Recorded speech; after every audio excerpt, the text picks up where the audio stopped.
Hey guys, and welcome back to Let's Play the Thousand Year Door.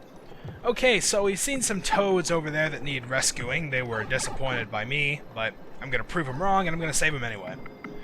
So we go back here into the background, and there's a couple switches up there you can see. We don't really have a way to get to them.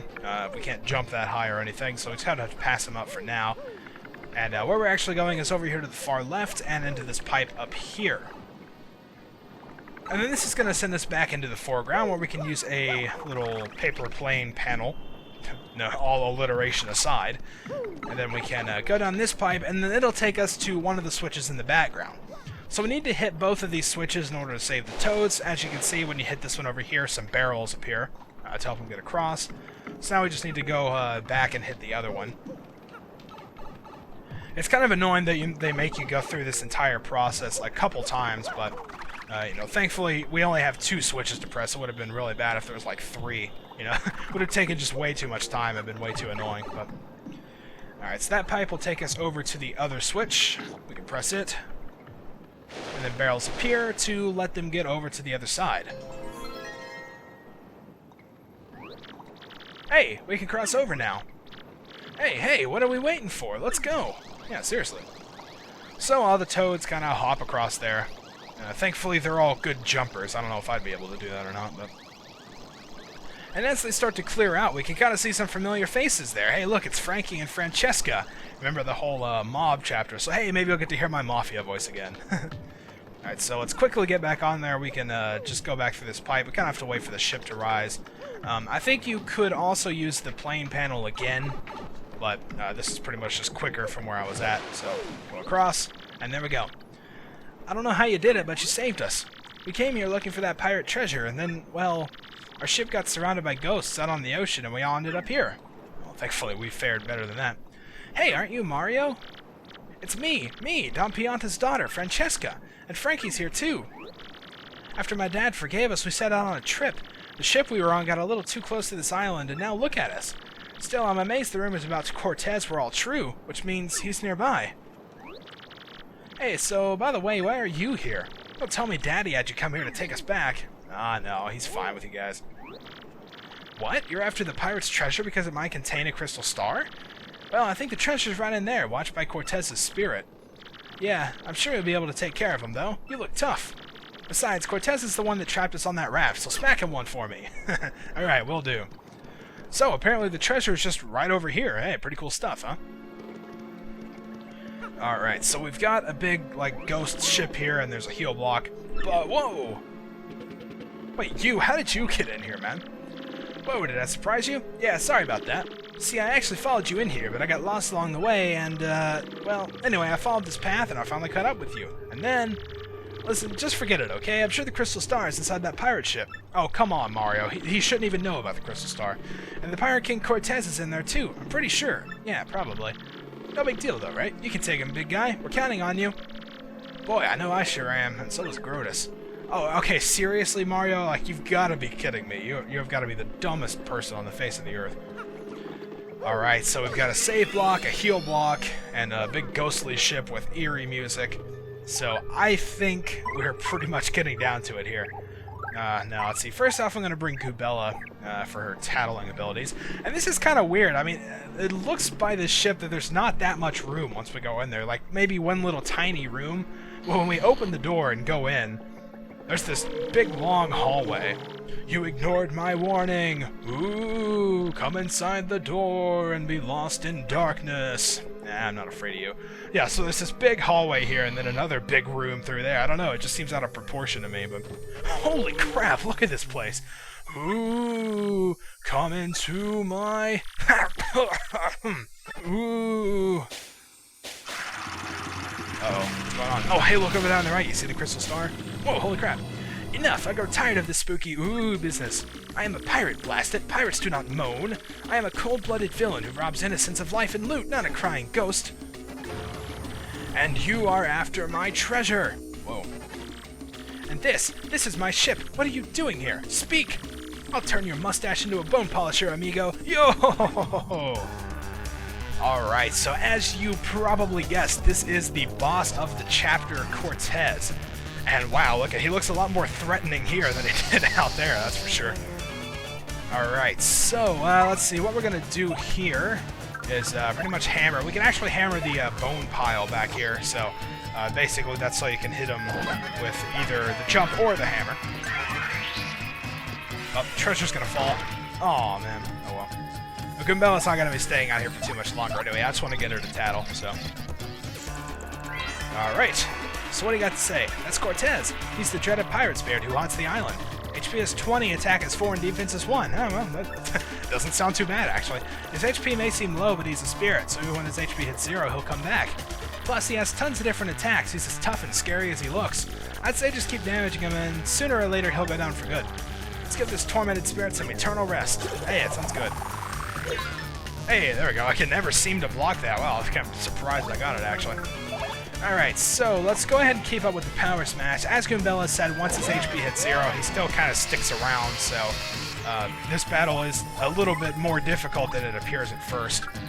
I'm actually going to switch over to Bobbery, I think, because there's kind of like a little trick we can do if I can work this out right. So first off, let's power smash and get him down to 2 HP. Oh, come on. That's a little annoying. Alright. Oh no, that's not what I wanted to do. Oh well. I meant to do a bomb squad. I guess I still can, actually, because I didn't do any damage, so. Wow, alright, stage. You can stop hitting me now.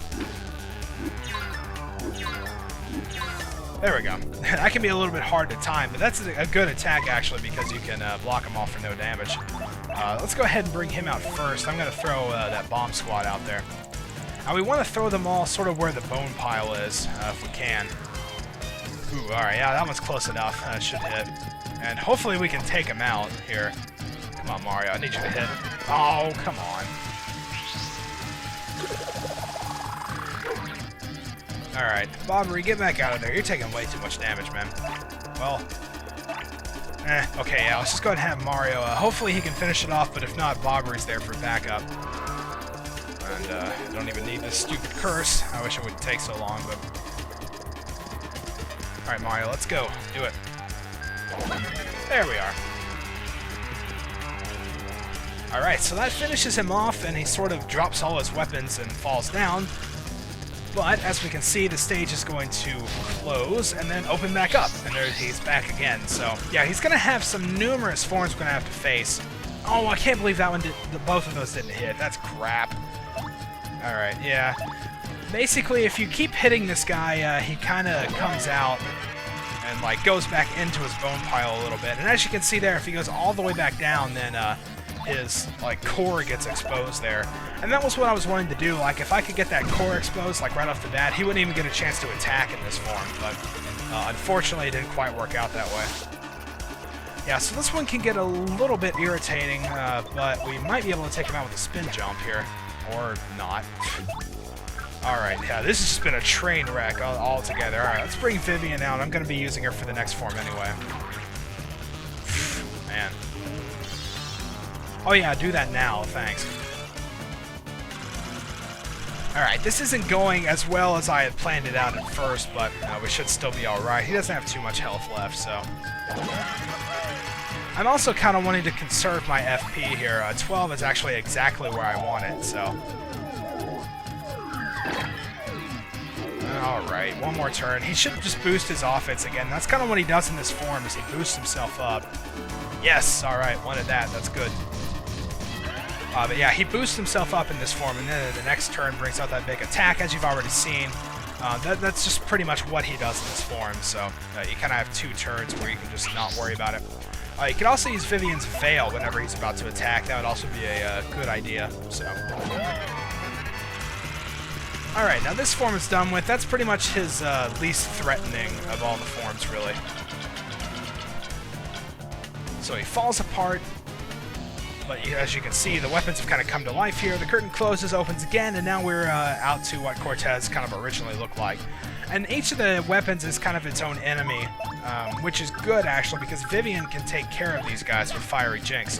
So we're just going to get our damage in here, and then have Vivian do her thing. E-B-Y. There we are. And then Fiery Jinx will take out all the weapons, which means they won't be able to attack, and Cortez is basically left to resort to just kind of biting us.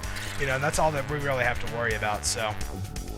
we should be able to take him out pretty soon here. Okay, that took forever. I thought the game might have glitched or something.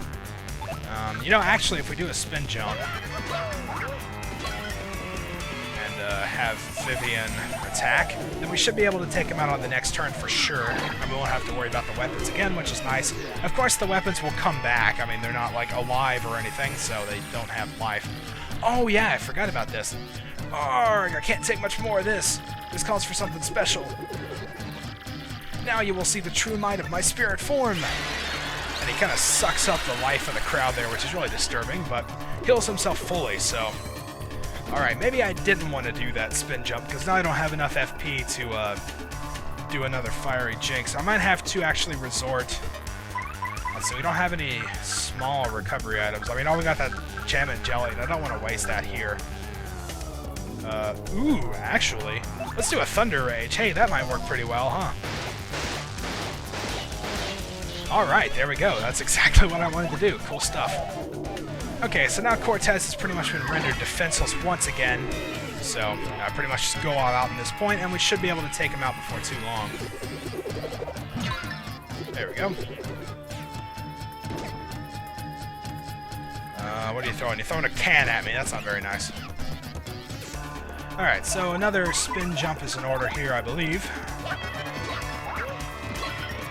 There we are. He's got 4 left, so Vivian's attack plus the burn on the next turn should take him out.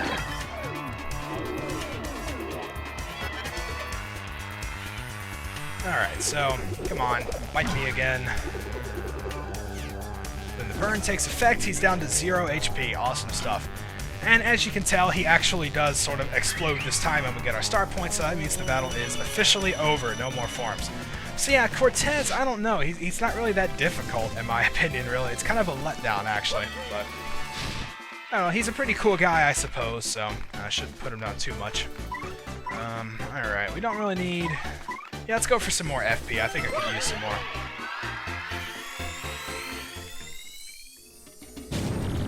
No! My treasure! Whoa! You're really tiny, man. I can barely see you there. I'm done for. Whoa! Hey, that's not fair. Yo! Ho, ho, ho, ho. You are foolish, amigo, for I am not dead. Well, technically I was already dead, but my spirit endures, tied to my treasure. So you cannot do anything to me. I do not live, amigo. Still, guarding this treasure for hundreds of years is almost as boring as death. Pretty much. What? You're not even interested in my treasure? Then why are you here? Huh? You want this, amigo? Yeah, pretty much. That's what we're here for. This little rock over here. Are you serious? Well, that's no big deal. Here, take it. What do I need 1 or 2 extra gems for? I did not really like that one anyway. Okay, well, hey, glad the guy's agreeable, I suppose. So yeah, we defeat Cortez, sort of, and he pretty much just hands over the Crystal Star to us. Awesome. So our star power is now 6, and we've learned the special move Sweet Feast, which is a very, very good one, actually. We'll be using it quite a bit, I'm sure. Alright, so we get the Crystal Star, and that is the end of the chapter. Which is good stuff. Alright. Cortez, Scourge of the Seas. Mario soundly defeated this fearful spirit and claimed the Crystal Star. Perhaps the peaceful citizens of the world no longer need fear Cortez and his fell ship. The only problem remaining is how Mario will escape this isolated island. And could there be another problem still hiding beneath our hero's nose? Yeah, what about Lord Crump there in disguise? Alright. So it looks like we are about to run out of time, and we finished up a chapter, so I'm going to end the video here. In the next part, we are going to find out what happens next. So until then, thank you guys for watching, and I will see you next time.